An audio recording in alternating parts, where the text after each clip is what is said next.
BNP chairperson কিন্তু এরই মধ্যে মুক্তি পেয়েছেন।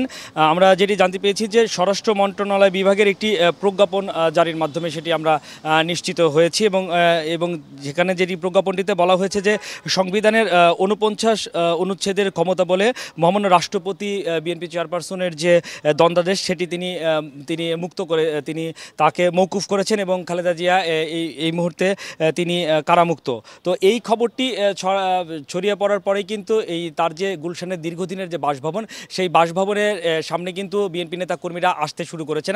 আমার পেছনে দেখতে পাবেন যে কয়েকজন নেতাকর্মী এরই মধ্যে তারা এখানে এসে জমায়েত হয়েছেন। তারা আসলে তাদের নেত্রীর খোঁজ খবর নিতে চাইছেন এখানে যারা আছেন, যারা এখানে নিরাপত্তার দায়িত্বে রয়েছেন তাদের কাছে, যে তাদের নেত্রী এখানে আছেন কি না, কী অবস্থা আছেন যেটি জানতে চাচ্ছেন। তবে একটি বিষয় যে এই ফিরোজায় তার যে বাসভবন বিএনপি চেয়ারপারসন, এই বাসভবনে কিন্তু তিনি এখন নেই।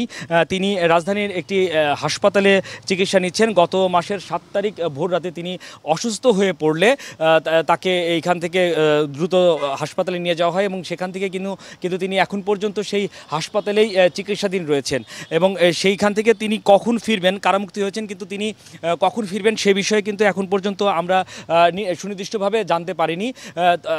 বিএনপি চেয়ারপারসনের যে ব্যক্তিগত ডাক্তার রয়েছেন এজেডএম জাহিদ হোসেন, তিনি কিছুক্ষণ আগে একটি খুদে বার্তা পাঠিয়েছেন এবং তিনি সেই খুদে বার্তাটি যিনি লিখেছেন যে বিএনপি চেয়ারপারসনের মুক্তি অর্থাৎ গণতন্ত্রের মুক্তি, তবে তার সুস্থতা খুব জরুরি। তার জন্য যে মেডিকেল বোর্ড গঠন করা হয়েছে সেই মেডিকেল বোর্ডের সিদ্ধান্ত অনুযায়ী তিনি বাসায় ফিরবেন।